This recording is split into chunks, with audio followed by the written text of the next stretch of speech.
Hi, everyone. I wanted to thank you all for joining the webinar today. We will be discussing DPSForce, which is a compliance screening tool that was built on the Salesforce platform.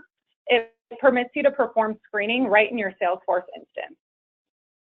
Sandeep Yadnala is our presenter today, and in just a few minutes, he'll be going into more detail on the solution and performing a short demo for you.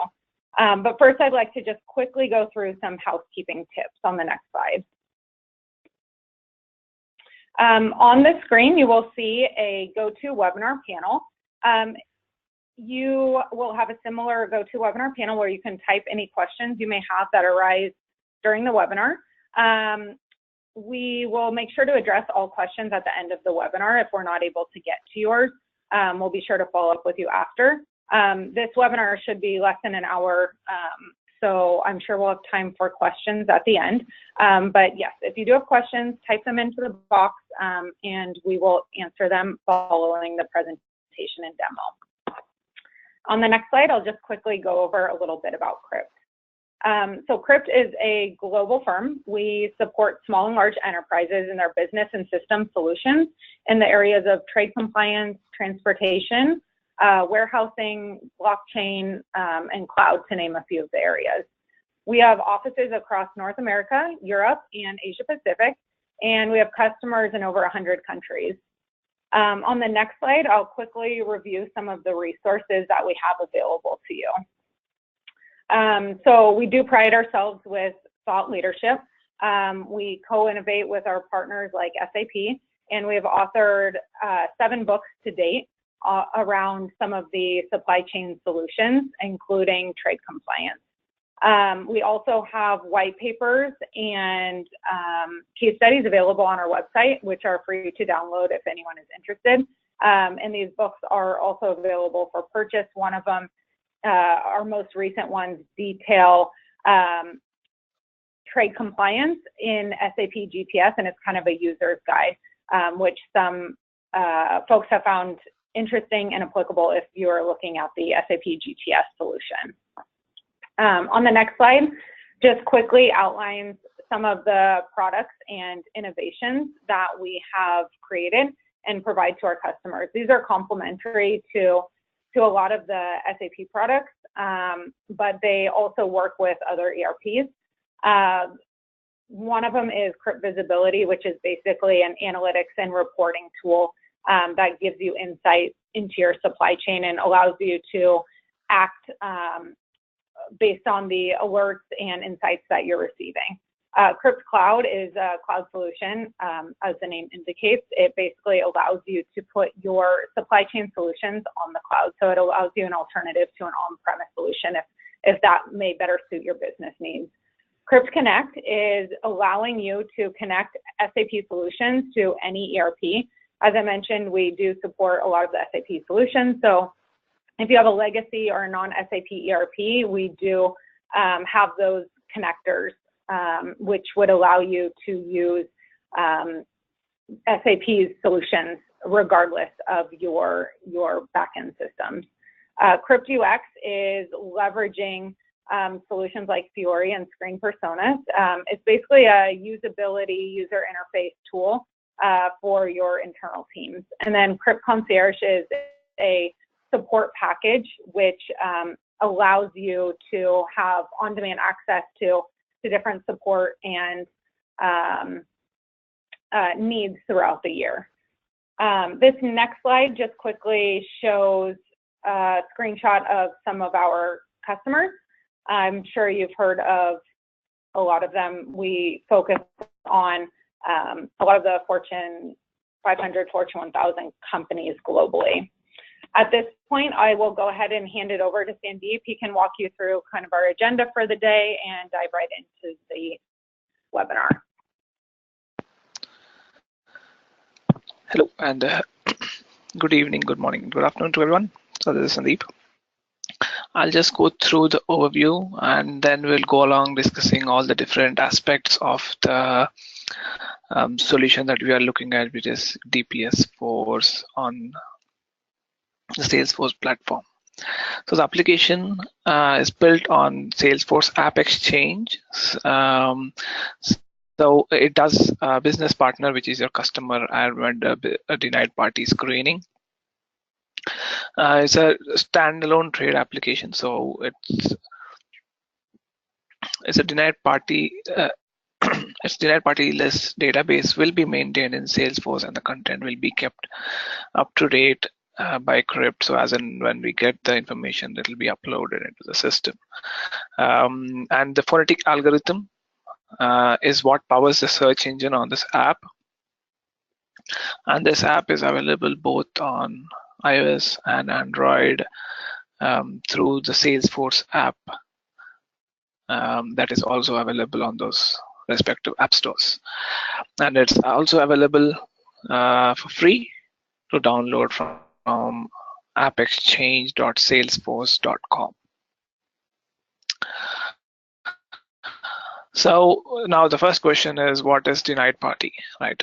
Denied party, or also known as a sanctioned party, is a person, a company, or an organization, so with whom trade is prohibited by law. So in some cases, the government agencies would do not want you as a customer or a vendor, a supplier, in fact. So to do business with a certain company or a person which they deem have not followed the law. So there might be many cases, and these cases can be obtained, from various data providers. So all the government agencies' data is consolidated and put in a single database, usually by a few data providers like Customs Info. So these lists, right, usually contain names, addresses.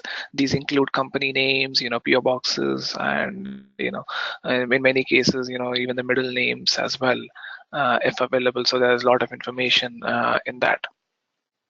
So some of the lists that are available to us, so these like Interpol wanted persons list, there's the FBI most wanted list, and EU sanctions list. These are some of the popular ones, but there are so many lists that are available that each and every government organization provides, and they differ by country as well. So different countries can give you different lists. Now, what is screening and importance and benefits? So why do you want to screen as a vendor or a company who does imports and exports? Essentially, why do you want to actually do screening, and what is the importance of it?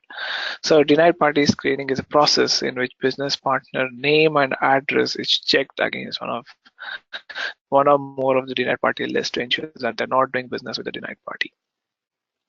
So this helps, right, to avoid penalties. So there are a lot of penalties that the government can put on the company that is doing business with a denied party that the government deems that they should not be doing business with.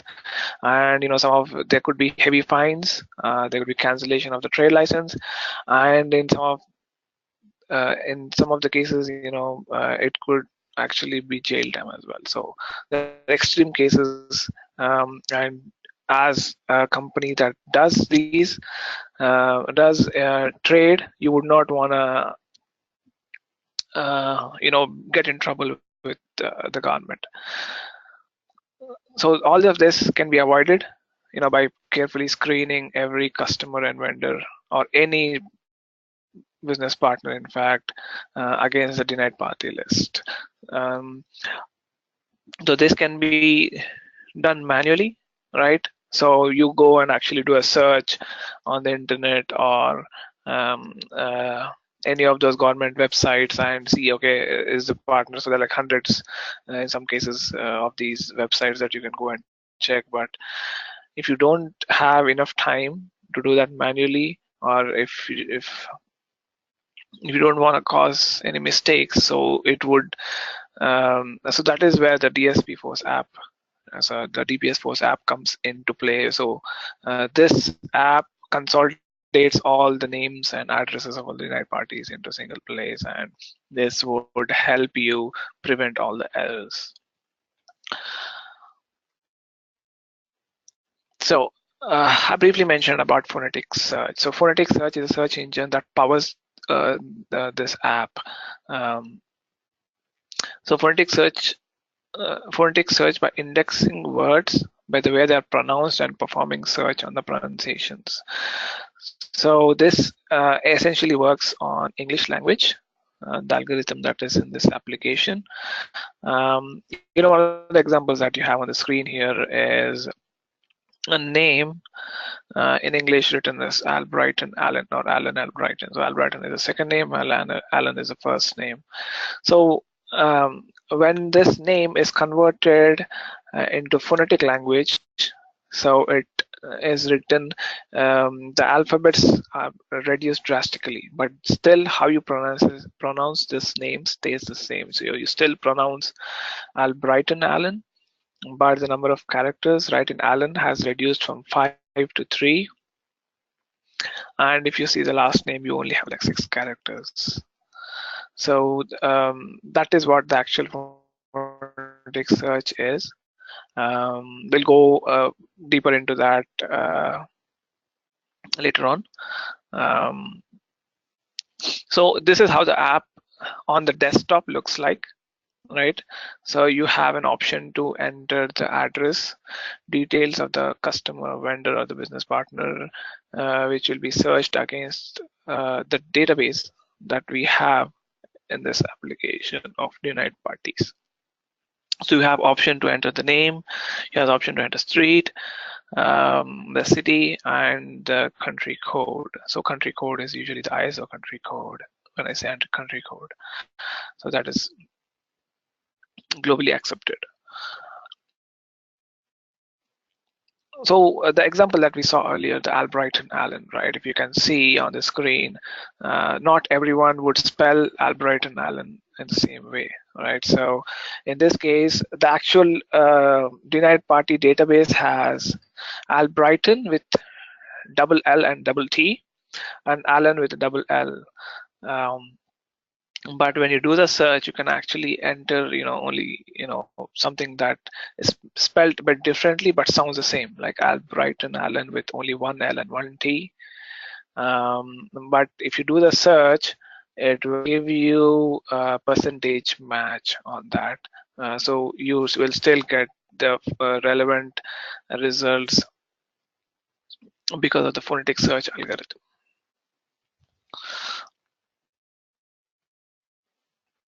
Now, how is the percentage match calculated? So on the previous screen, I showed you something about having a percentage match. I mentioned that.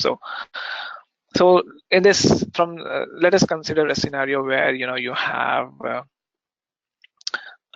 you as a trade company X, and you are gonna buy something from a supplier Y, right? So you as a company, before you purchase anything, right, before you accept or send him the purchase order, what you would want to do is enter the name of that person in this application. So you have entered, for in this case, Alberton Allen is a supplier, so you would enter his name here on the screen in the name field. And if you do know any other information about that particular supplier, like the street, city, country, you would enter all those information, right? And then you would do a search on it. So now in this case, you have done the search and you have got a result saying that there's a 73% match, which is a pretty close match to the actual, which could be a pretty close match to a person that you should not be doing business with, should not be trading with, purchasing from.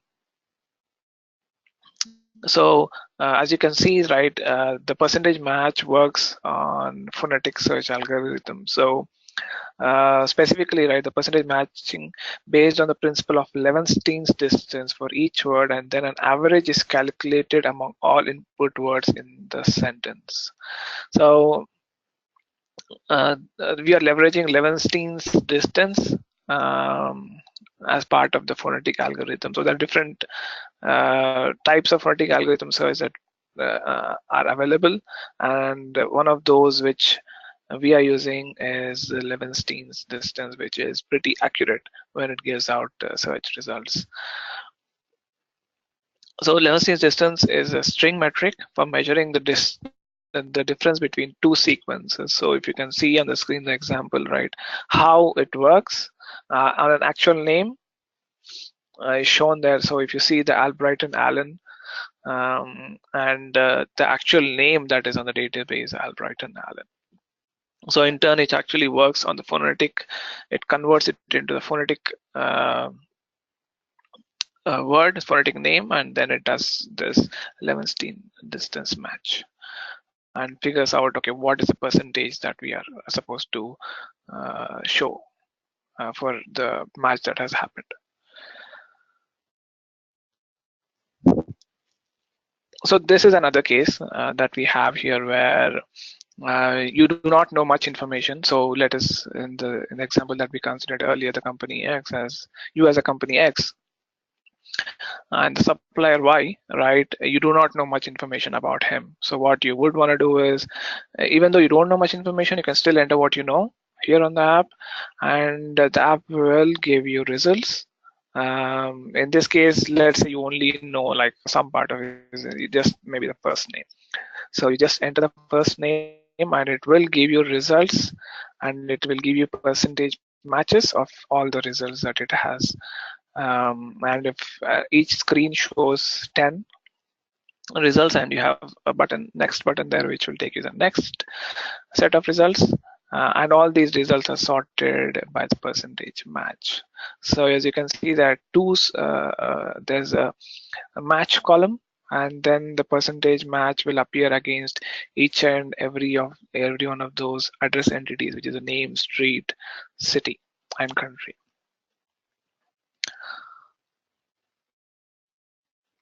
So this is how the DPSForce would look like on your mobile device. So it can be your, in this case it's iOS, it can be your iPhone, it can be an iPad, it can be any of those multiple Android devices we have. So any of those can be utilized to have access to this application.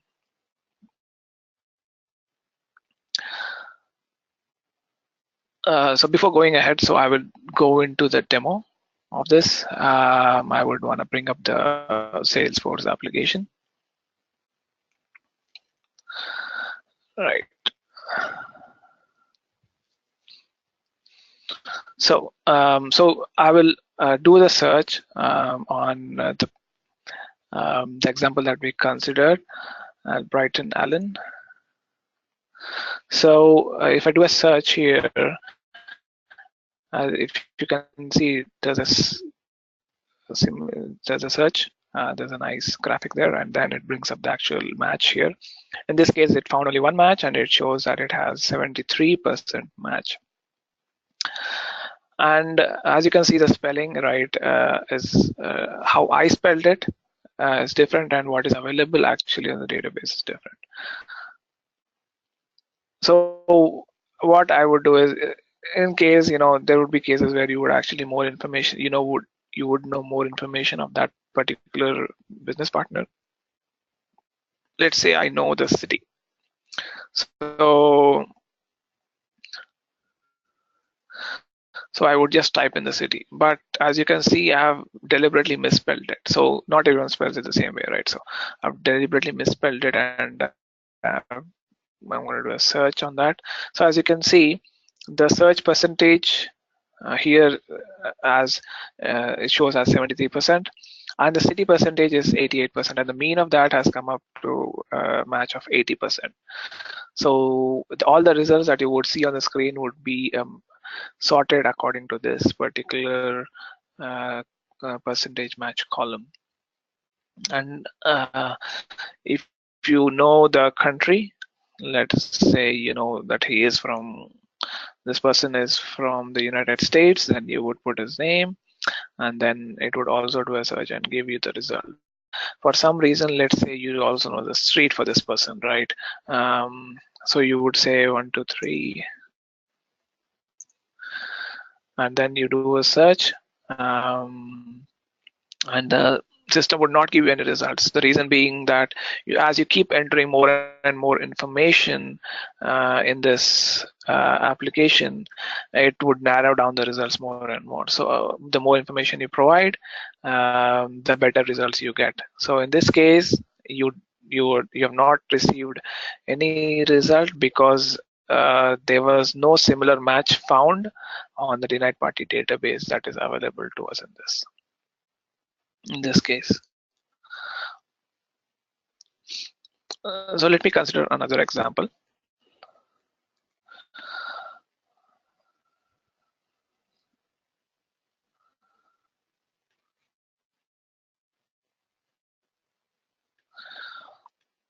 And I'll consider a bit more simpler example where I just know, maybe just to part of the person's name, right? So then I would say, okay, I would go and do a search on it. And then as you can see on the screen, you have multiple results that are displayed. And Ahmed is a pretty common name. So you would get multiple results, and all the results are sorted based on the percentage matches. And as you can see, right, it's not the actual, not only the word that is matched, but also the full name. So since you have entered only part of his name, only part of his name has matched of the full name, and the appropriate percentage match is shown here. And let's say you know which country he is from, then you would enter the country and then do a search on it. The results would be, you would get even better results, and the results would be narrowed down. So now in this case, you've got only 3 results. And let's say for some reason, he is from a city, and then that you know of, you already know which city he's from, even though you don't know his last name and street, but you just know his city and country. So you can enter and do a search. And since we don't have any such person on the denied party database with that name, which is from that particular city and country combination, you would not get any output. So this usually means that yes, you as a company X can buy from this particular supplier because he has not been found in this database. But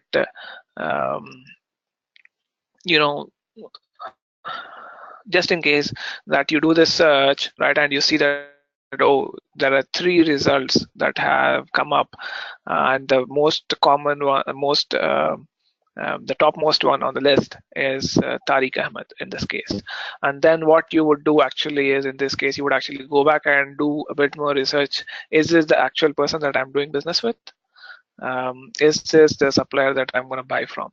So you would go and get more information from that supplier if you don't already have that, and then you can confirm or confirm that yes, he is a person that you should not be doing business with because he is part of the denied party that a particular government has released, or if this turns out to be a false hit, where no, this person you can do business with is not the same person as someone else because maybe they have the same names, then in that case you have that opportunity to take that call saying yes or no to this particular supplier. All right, so now I'll go back to the presentation. Going to the next screen. So we have, let's talk about the future roadmap for this particular application. As you can see, this app is pretty much what would help in for a company to be compliant with the government regulations. So this, the roadmap for this, right, is something that goes like this. This has a fully fledged trade app. This would be a fully fledged trade app with screening of transactions and integration with Salesforce CRM application.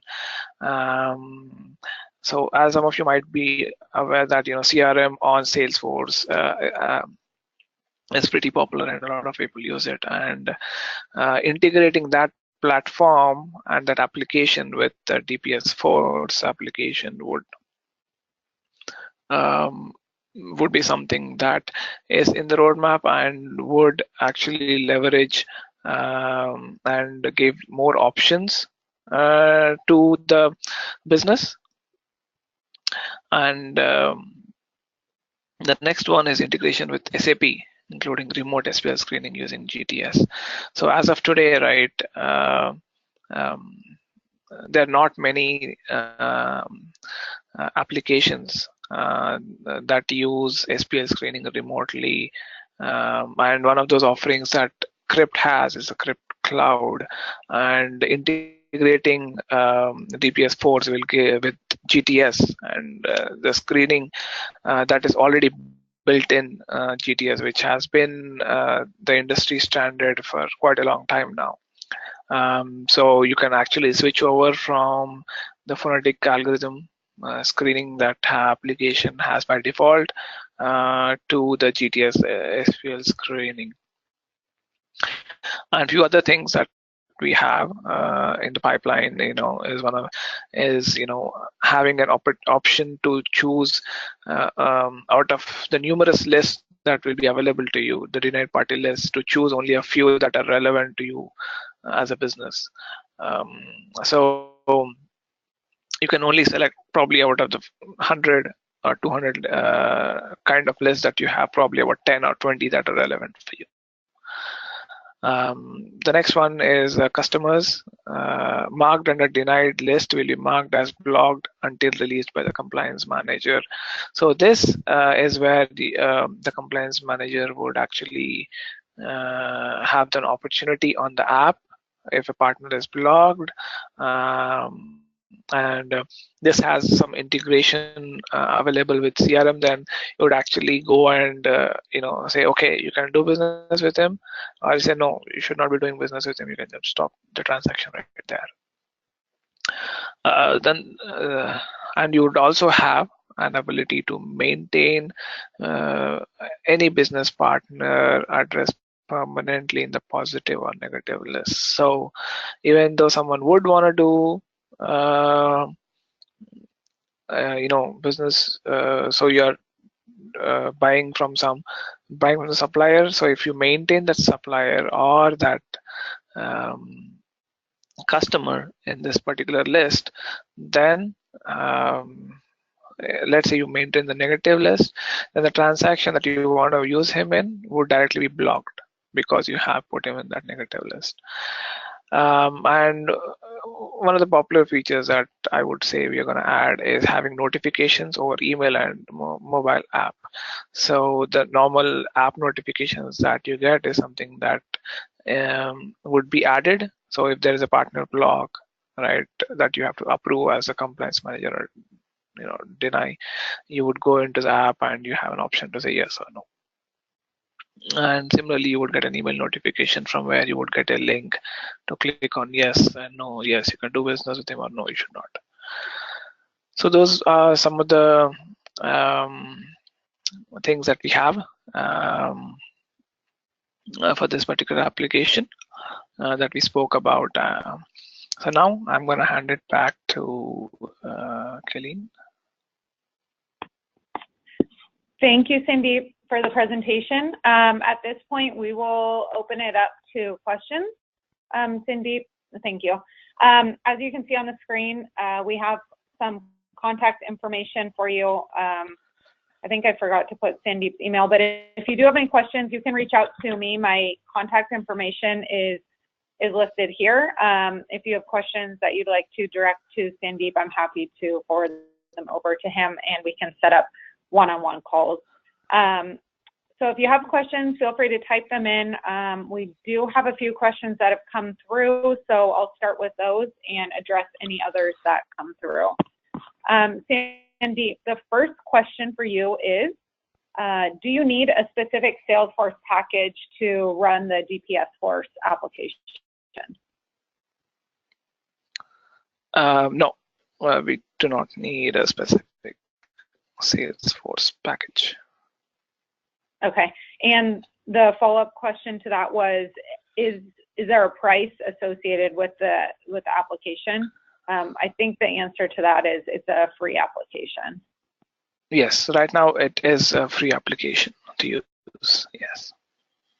Yeah, so I guess to answer that question, anyone with a Salesforce instance almost at any package level can go on to the App Exchange and download this free and connect it to their instance and start screening immediately. The next question, Sandeep, is how often are the lists updated? So the lists are updated as soon as the government lists are updated. So you'll have the most accurate screening possible. Okay, wonderful. And another question here is, so I could use this product independently or in conjunction with a trade solution?